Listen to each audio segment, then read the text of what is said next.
Compañeras y compañeros de la Fuente, muchas gracias por acompañarnos en esta atención a medios de parte del coordinador de los senadores del PAN, Julen Rementería. Tenemos una serie de preguntas, coordinador, que nos han ido llegando. Si se las voy planteando, voy a unir algunas que van en el mismo sentido. La primera sería Gerardo Segura y Karina Aguilar, que le preguntan, se las hago las dos juntas si le parece bien.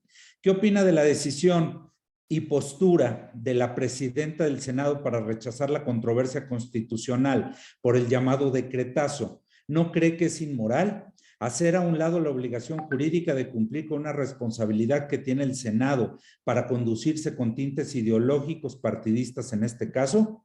¿Está actuando Sánchez Cordero con servilismo tercermundista para proteger a López Obrador y su oscurantismo? Todo esto lo cito. Y en el mismo sentido, Karina Aguilar le pregunta, ¿cuál es el camino a seguir luego de que la presidenta de la mesa directiva señalara que no hay interés legítimo para presentar una controversia constitucional sobre el decreto del presidente? ¿Ustedes buscarán presentar el recurso por otra vía y cuál sería esa vía? Bueno, pues con mucho gusto a Gerardo y a Karina, muy buenos días a ambos. La verdad es que es absolutamente, pues cierto, todos esos adjetivos que le ponen a la presidencia de la mesa. Yo me faltaría nada más una donde abyecta también. Al final de cuentas, de lo que estamos hablando es de una facultad que está depositada en la persona de quien preside la Cámara de Senadores para poder interponer estos recursos. El de la controversia constitucional es ella y solo ella. Y lo que hicimos ese día fue la manifestación de 53 legisladores de la Cámara de Senadores. No estamos hablando de uno, ni de dos, ni de la posición de Julen, de 53 senadores, en donde advertimos que hay violaciones claras en ese acuerdo publicado en el Diario Oficial, que se ha conocido como decretazo, en donde violenta el 89 de la Constitución, que es una facultad reglamentaria que el presidente tiene, sí, es verdad, pero esa facultad reglamentaria es para que justo haga eso, reglamente, no para que vaya por arriba de las leyes. Lo que hizo el presidente para casos prácticos fue simplemente eliminar la vigencia de todas las disposiciones legales en lo que se refiere a las obras que haga el gobierno de infraestructura. ¿Cuáles? Todas, porque ni siquiera son solamente aquellas prioritarias. Se está hablando hasta de un camino vecinal en una comunidad, entre una comunidad y otra. Esa puede ser, de acuerdo a lo que se publicó en el Diario Oficial de la Federación, un asunto de seguridad nacional, y eso es absurdo. Me parece que la presidenta interpreta o añora aquellos tiempos cuando fue ministra de la Corte, y lo que quiso hacer es una interpretación como si ella tuviera que hacer una ponencia o una propuesta, como si fuera parte de la Corte, como si fuera ponente. Y lo que tuvo que hacer es simplemente solicitar el escrito para que se presentara esta controversia. Estamos verdaderamente en la parte más oscura de lo que puede ser un gobierno democrático, en lo más oscuro, en lo más negro. Lo que significa este acuerdo es un retroceso realmente impresionante, porque de lo que estamos hablando es que nadie va a poder saber qué pasa con las obras, a quién se le contratan, a qué precio se le contratan, cuándo debe iniciar y cuándo debe terminar. No hay necesidad de cumplir con ninguna disposición en ley de ninguna obra del gobierno, de ninguna obra. Así lo dice el decreto famoso. Entonces, ante lo que estamos es ante la inminencia de que se acabaron en este país las licitaciones. Ya no hay necesidad, ya no hay obligación de licitar. Licitarán si es que quieren, la que quieran, pero ya no tienen la obligación de licitar si este acuerdo prosperara. Realmente es algo impensable. Afortunadamente el INAI ha dicho que va a presentar una controversia constitucional. Ellos también lo pueden hacer, por supuesto. También lo podría hacer la Comisión Nacional de los Derechos Humanos, pero bueno, de la Comisión Nacional de los Derechos Humanos no podemos esperar nada. Así que lo que estamos sufriendo hoy es las consecuencias de un gobierno absolutamente autoritario, un gobierno represor, y ahora un gobierno pues más opaco que nunca, más opaco que los gobiernos anteriores que tantos han criticado del PRI. Me parece que absolutamente más opaco. Y con ello también lo que se convierte es pues violaciones a la ley de procedimientos administrativos que establece pues cuáles son los límites para poder manifestarse a favor o en contra de una solicitud de permiso para llevar a cabo una obra. En todo caso, lo que quiere decir es, lo que diga el presidente que se tiene que hacer, ninguna ley lo puede prohibir, ninguna ley lo puede regular. Pasa por encima de todo y atropella, por supuesto, al Senado, atropella a la Cámara de Diputados y atropella y vulnera los derechos de los ciudadanos de este país, porque ya no podrás inconformarte si de repente deciden pasar por un predio tuyo en cualquier parte. Esto puede ser el del Tren Maya, puede ser el transísmico, puede ser la obra que van a hacer del tren, que van a hacer, por cierto, porque no han hecho, a pesar de que lo anunciaron con bombo y platillo, del tren al aeropuerto de Santa Lucía. Si pasan, van a pasar por algún terreno de algún particular y se quiere inconformar, pues ¿qué creen? Ya no hay cómo. Ya no hay cómo, porque ya la autorización está dada a partir de este decreto. Es increíble. Estamos en un país en donde ya no existen las reglas para efectos prácticos. Eso es lo que propone el decreto. Ya no hay que considerar ninguna reglamentación, ningún incumplimiento de ninguna ley, porque lo que se va a hacer es, al final de cuentas, lo que el presidente diga. Y eso es gravísimo, porque al margen de que pudiera ser un presidente bueno, este no lo es. No puede estar depositada esa cantidad de poder en una persona como la del Ejecutivo. En ningún caso, ni ahora, ni antes, ni después debería ser así. Nunca, México nunca debió ser así y México no debe de intentar ser así. Y por otro lado, ¿qué nos queda? Proponer una acción de inconstitucionalidad, que esa sí la puede proponer un tercio de los integrantes de la Cámara de Senadores, y bueno, con las complicaciones que eso tiene, porque la figura adecuada para combatir este tema sería a través de una controversia constitucional. Sin embargo, como nosotros, a diferencia de la senadora presidenta, que digamos que en alguna forma se quiso ver como si fuera ella ministra de la Corte y tratar de resolver y decir que no procedía, pues no procede. ¿Por qué? Porque son del mismo partido, porque de alguna forma se asumen como súbditos del presidente de la República en lugar de como legisladores independientes a favor de los mexicanos. Pero por supuesto que procede, y como esto es un tema que tiene que ver afectación general, nosotros creemos que puede caber, puede llegar a valorarse una acción de inconstitucionalidad, aunque aparentemente de entrada, así de golpe, no fuera pues la figura que se podría invocar de primera instancia, pero con las consideraciones, las valoraciones y la argumentación que se tiene, yo creo que pudiera llegar a caminar. Ya nos esperábamos una resolución tan absurda como la de la presidenta por todo el debate que se dio hace 15 días. Y por eso es que ya estamos trabajando, ya tenemos, digamos que un saque de lo que es el proyecto de acción de inconstitucionalidad que presentaremos con los demás partidos del bloque. Gracias, coordinador. Gerardo Segura, leo su segunda pregunta. Dice, el aeropuerto de Santa Lucía cada vez da más muestras de ser una obra totalmente inservible, pero además pone en riesgo desde ahora la seguridad en la aeronavegación por las adecuaciones que se han hecho para que pueda operar. ¿Considera que López Obrador será el único responsable de cualquier tragedia que pudiera presentarse por el capricho de insistir en esta obra que, lejos de ser viable, representa un derroche de recursos y es altamente riesgosa? ¿Debiera cancelarse de manera definitiva antes de que surja una tragedia? Mira, aquí otra vez, Gerardo Segura, y a todos les comento, algo que es absolutamente indebido, no es como deben de ser las cosas. De repente se animan a hacer un aeropuerto en ese lugar. ¿Por qué? Porque el presidente dijo, pues ahí hay una base militar, esa nadie me va a protestar, y ahí se me antojó, ahí quiero, y entonces quiero amolar la inversión del aeropuerto internacional que se estaba reconstruyendo, en Texcoco, y que por supuesto sería pues una obra muy importante para detonar la economía de todo el país, no solamente la del área metropolitana aquí en la Ciudad de México. Y por otro lado, bueno, pues se arrancan con la obra y hablando ahora sí de la pregunta anterior donde hablaban del decretazo, pues resulta que apenas ya tenemos fecha de inauguración. Ha dicho el presidente que lo van a inaugurar el aeropuerto en marzo o abril del año que entra. Y apenas en este mes están por dar los resultados de los estudios de aeronavegación. Entonces, ¿ante qué estamos? Están por concluir un aeropuerto en 3 meses más y apenas les van a dar los estudios de factibilidad para ver si pueden volar los aviones. Es increíble. Por supuesto que sería responsable el gobierno y muy seguramente porque lo ha agarrado como de manera directa hasta el mismo presidente de la República si llegara a haber desastres, que por supuesto no los queremos, ¿no? Amén de que las complicaciones para llegar, el tiempo, la falta de conectividad que va a tener ese aeropuerto, los enlaces que, porque ni siquiera estamos hablando de un gran aeropuerto.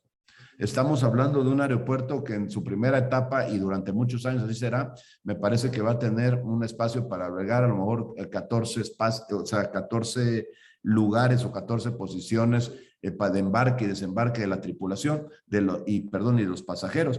Entonces, estamos hablando de un aeropuerto pues más bien mediano, pero de un aeropuerto que va a comprometer el espacio aéreo en la zona metropolitana y que por supuesto el ir hasta allá. El presidente dijo como la gran cosa, van a hacer un traslado de 45 minutos en tren, cuando el tren exista, pero el aeropuerto lo quieren abrir en marzo y las estimaciones es que por lo menos 17 o 18 meses después de esa fecha podría llegar a ver el tren si es que lo hay. Entonces estamos hablando de una obra pensada realmente de manera absurda, un acto caprichoso, desde luego carísimo, si contamos lo que cuesta en la cancelación o costó la cancelación del aeropuerto, la construcción en Texcoco y lo que está costando lo que reconoce la Auditoría Superior de la Federación, no los números del gobierno, lo que reconoce la Auditoría Superior de la Federación, que más de 300,000 millones de pesos costó cancelar la obra del aeropuerto de Texcoco, y le sumamos lo que está costando el Felipe Ángeles frente al aeropuerto que nos van a entregar, es un absurdo, es realmente una verdadera tontería el pensar en una obra así. Entonces, esas son las cosas que por supuesto no pueden quedar en manos de un solo hombre y que se tienen que hacer con planeación, con visión de país y por supuesto con una estrategia que permita llegarlas a su realización y que sirvan para México, para todos los ciudadanos. Gracias, coordinador. Última de Gerardo Segura, le pregunta, el pleito entre Gertz Manero y Santiago Nieto, que no puede controlar López Obrador, y la necedad del mismo presidente por imponer a Claudia Sheinbaum como su sucesora, ¿podría ser el inicio de la fractura, debacle y derrumbe de Morena? A ver, puede ser una parte de eso, sí, puede ser que esté, pero yo creo que, mira, al final el pleito entre dos personas no sería lo que nos debía de ocupar a nosotros. Lo que nos debía de ocupar a nosotros, ¿qué pasa con todos los temas importantes de Veracruz, de México, de Tamaulipas, de Puebla, de Oaxaca, de cada uno de los estados del país, que por supuesto son muchos y que la federación no atiende? Y en este caso, este pleito pues desvía la atención y lo que se tiene que hacer es dejarnos esos pleitos. Al final, si se pelean dos personas, pues a nosotros, ¿qué? Lo que hay que hacer es, si hay responsabilidad, que las autoridades actúen, no importa quiénes sean, no importa que uno sea fiscal y el otro haya sido titular o ex titular de una oficina tan importante como la UIF. Lo que hay que hacer es simplemente llegar al fondo de las cosas y que se investigue. Y entonces nosotros decir al gobierno, a ver, te queda pendiente por resolver la seguridad, te queda pendiente por resolver los temas de salud, te queda pendiente por resolver la infraestructura de este país. A ver, se están destrozadas las carreteras en este país. Yo que viajo seguido por Veracruz, les puedo decir, tenemos una gran cantidad de la red federal carretera absolutamente destruida. Y no hay ni para cuándo, porque ha ido el presidente en muchas ocasiones a Veracruz, dice que las va a arreglar y nada más no empiezan. Entonces, ¿qué tenemos que hacer? Pues que lo mismo que estamos solicitando, que en este caso menciono por ser originario de ahí, en Veracruz, pues que se pida en todos lados y que haya la posibilidad de inversión. Y estos pleitos y estas cosas, pues que los decidan realmente las autoridades jurisdiccionales de la forma que realmente esté apegada a derecho. Y nada más. Lo demás no tendremos por qué preocuparnos por ello, pero sin duda, sí, es una descomposición del gobierno, porque evidentemente pues son actores que están ahí comprometidos y que se están señalando unos a otros. Pero eso no nos debe de ocupar. Lo que nos debe de ocupar es y pedirle al gobierno, ¿qué pasa con las medicinas? No hay medicinas en este país. El propio presidente ya fue obligado a reconocer que no hay medicinas, no hay abasto. Se están muriendo los niños por falta de medicamentos y verdaderamente es un gobierno insensible, inexperto, ineficiente, en el cual pues no atiende las verdaderas necesidades del país y que se dedica más a promover cosas y a pasear en un tren que no existe, que no es el vagón, y promoviendo un aeropuerto de una obra que por supuesto está totalmente mal planeada, mal hecha. Eso es lo que nos debía ocupar y lo que debíamos de preguntar cada día al gobierno para que lo empiecen a resolver. Gracias, coordinador. Adrián Ojeda le hace varias preguntas. La primera, ¿qué opina de la nula acción para la detención del Mencho cuando el ejército ya lo tenía ubicado en Jalisco hace 3 meses y la orden del presidente fue que no hiciera nada y solo tuviera una vigilancia discreta a este capo? Pues me parece que han sido muestras recurrentes de la inacción del gobierno federal por actuar en contra de los grupos de la delincuencia organizada en este país. Es el caso ese, pero tenemos el famosísimo caso que lo conocen aquí en el extranjero con Ovidio, cuando lo tenían detenido y lo mandaron soltar, y él primero dijo que no, que una junta, no sé qué, un consejo de seguridad, quién sabe qué cosas, y al final terminó diciendo no, que él había ordenado la liberación para salvar la vida de otras personas. Pues mal hecho, entonces ni estrategia tienen, pero no lo debió tampoco ser así, y ahí hay responsabilidad.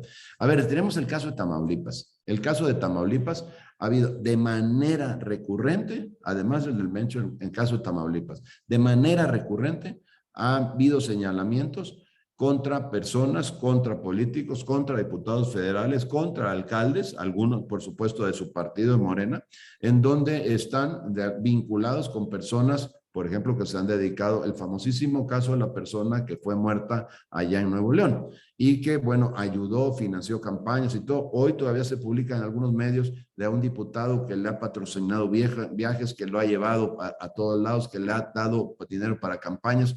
¿Y qué pasa? ¿Cuándo se va a actuar en Tamaulipas? ¿Cuándo vamos a poder tener la posibilidad de que realmente se haga valer el Estado de Derecho? ¿O qué?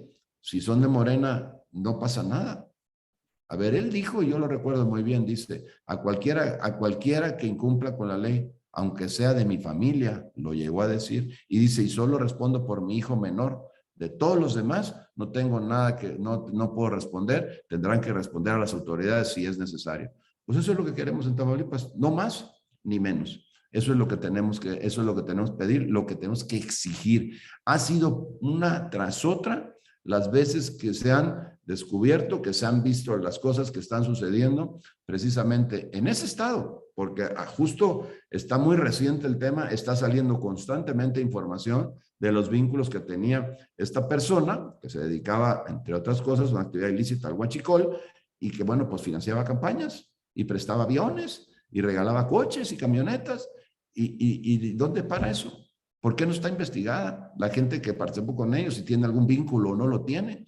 Yo no puedo decir desde ese momento quién tiene o no, pero la autoridad debería estar ya en eso y no se ve por ningún lado que haya ni siquiera la más mínima actividad para poder impedirlo.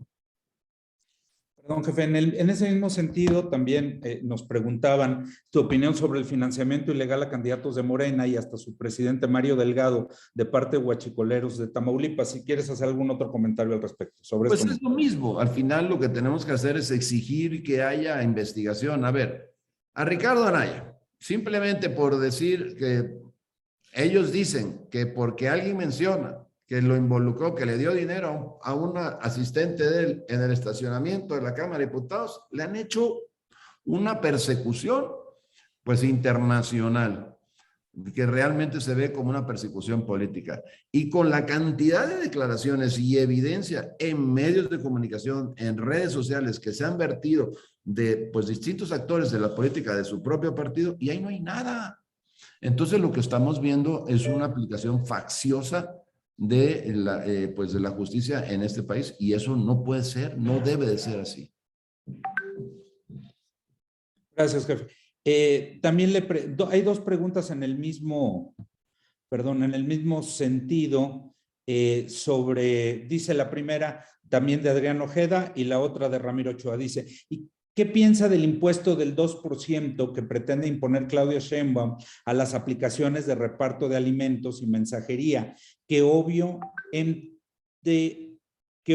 recaería en el consumidor, aunque ella lo niegue? Esa es una. Y la segunda, en el mismo sentido, dice, ¿qué opinión le merece a Acción Nacional la nueva idea de la señora Claudia Sheinbaum de cobrar impuestos por el uso de banquetas y calles, impuestos de la Ciudad de México? A ver, lo primero, pues no que Morena no iba a poner más impuestos. otra mentira más, otra promesa que no cumplen, otra más. Al final Morena dijo y se llenaron la boca diciendo, no va a haber más impuestos. ¿Y esto qué es? Pues un impuesto nuevo. Y bueno, además se trata de un impuesto absolutamente inexplicable, absurdo. A ver, si yo voy en mi coche, o alguien va en la bici o en la moto, que es particular, y voy a un lugar donde venden tortas o voy por comida, ahí no me cobran. Y no uso acaso la vía también, la ciudad, las calles, las avenidas. Claro. Y entonces, pero alguien que al final es un trabajo digno, es un trabajo respetable, es un trabajo que al final ayuda también y da un servicio a la comunidad por transitar en las calles de la ciudad van a pagar un impuesto. Pues es absurdo, absurdo, no tiene ninguna lógica eso, yo no sé de un país del mundo donde se tenga pues simplemente por usar las instalaciones de la vía pública. Pues ¿en dónde están los impuestos prediales? No se pagan a través de los impuestos prediales la construcción y el mantenimiento, pues de la urbanización de toda la ciudad.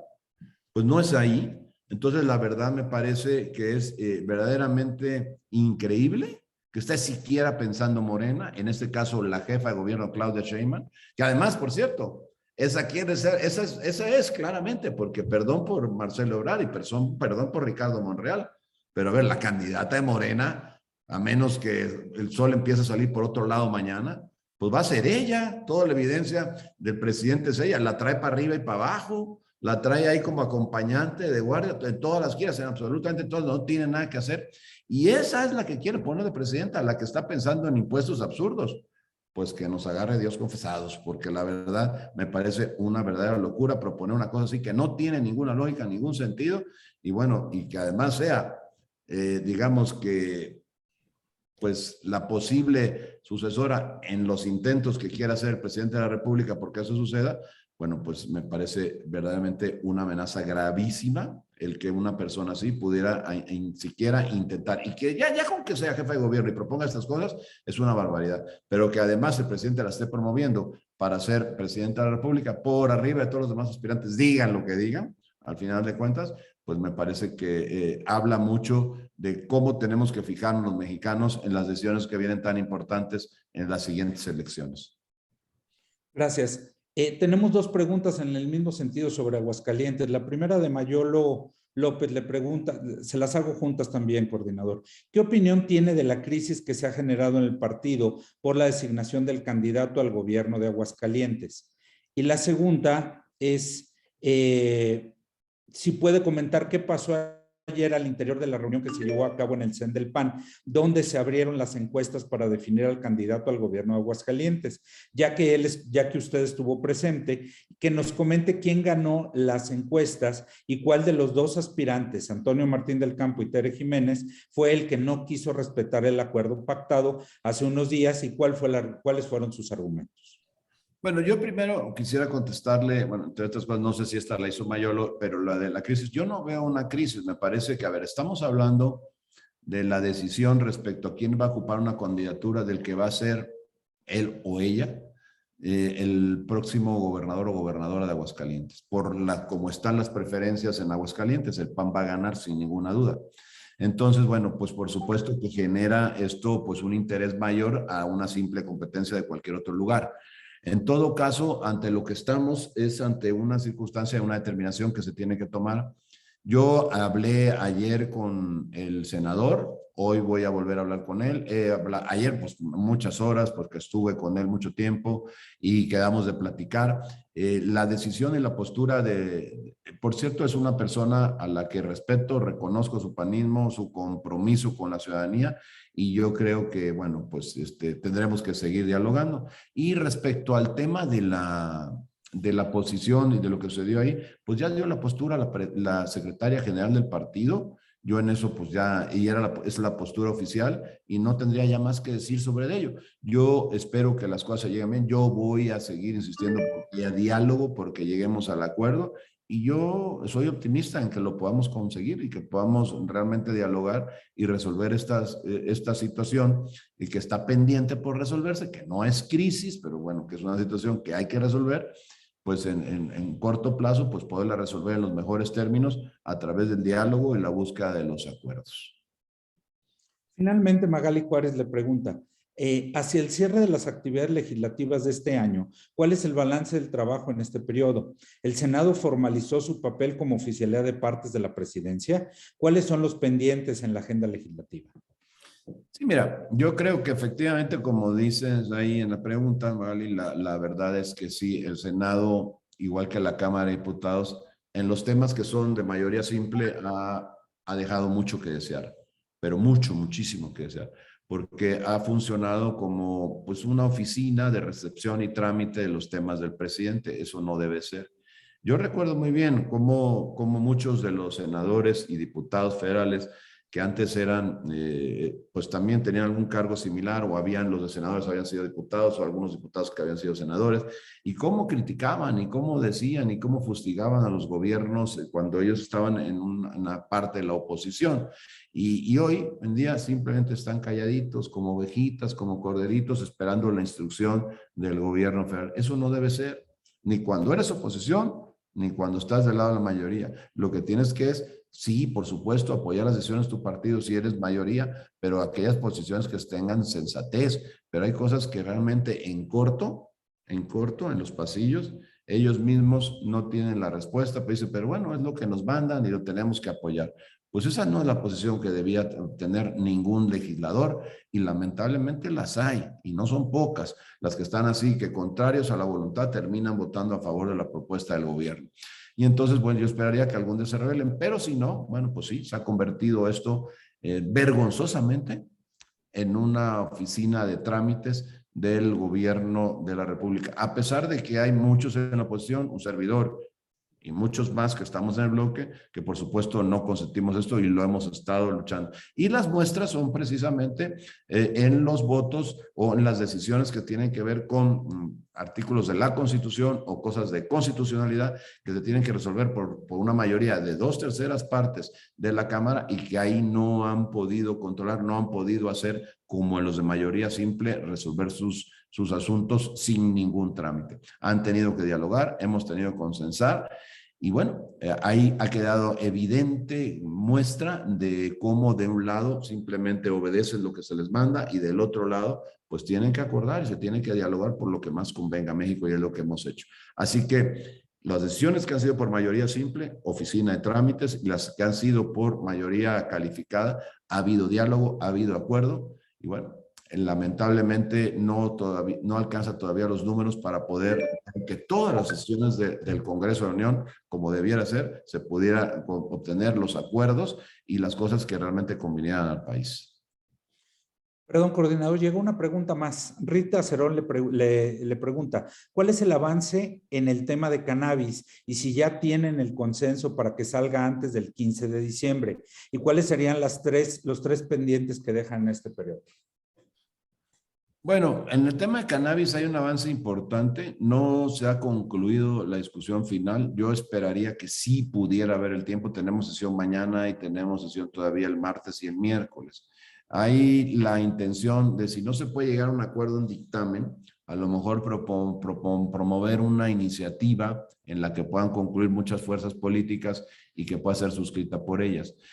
Esa es la intención que se ha platicado incluso en la Junta de Coordinación Política, porque son demasiados los cambios que se le hicieron a la minuta que llegó de diputados. Entonces, a lo mejor de plano promover una iniciativa nueva.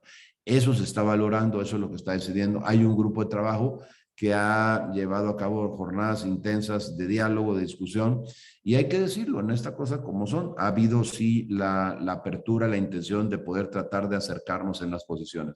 Si la logramos acercar en cosas como el tema de la venta, que no sea una cosa indiscriminada, y la aportación en el gramaje que se tiene, probablemente también el PAN pudiera llegar a coincidir ahí. Si no, bueno, pues tendríamos que tratar de quitarle todos los obstáculos que podamos a esta iniciativa, que pues pudieran representar amenazas según lo que nosotros creemos, y sí, pues prosperar con ella, pues con la mayoría que en todo caso la pudiera pues respaldar, ¿no?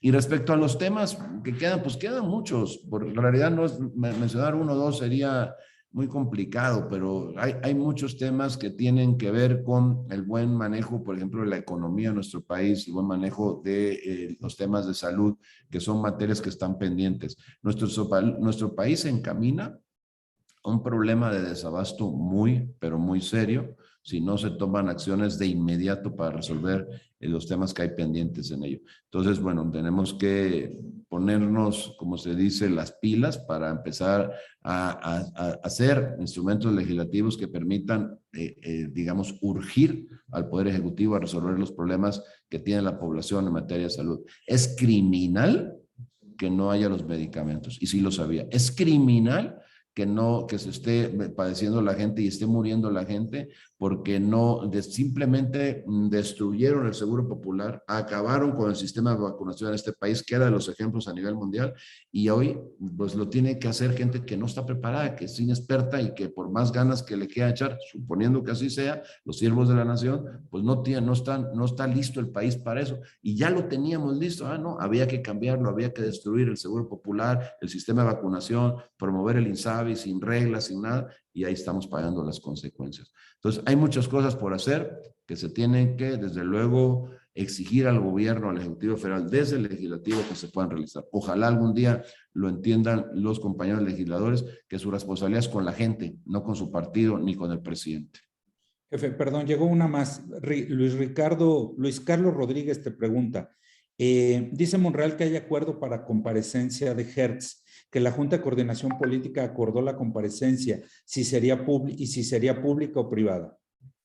Bueno, la Junta de Coordinación Política se le solicitó y él ofreció verlo, aparentemente lo vio con buenos ojos, pero no se estableció ni una fecha ni una forma de hacerlo. No sé si se pretenda hacer todavía o se decida pues hacer privada o pública, ni exactamente la fecha. No hay un acuerdo en ese sentido. Sí se solicitó en la reunión de este pasado lunes, ahí apenas hace 2 días, pero no hay todavía una resolución en definitiva de cómo hacerlo. Pues son todas las preguntas que tenemos, jefe. Muchas gracias. Muchas gracias a los medios de comunicación que nos acompañaron y les estaremos enviando los materiales en un momento. Muchas gracias a todas y a todos. Muchas gracias, Sergio. Gracias. Muy buenos días a todas y a todos. Pase muy buen día.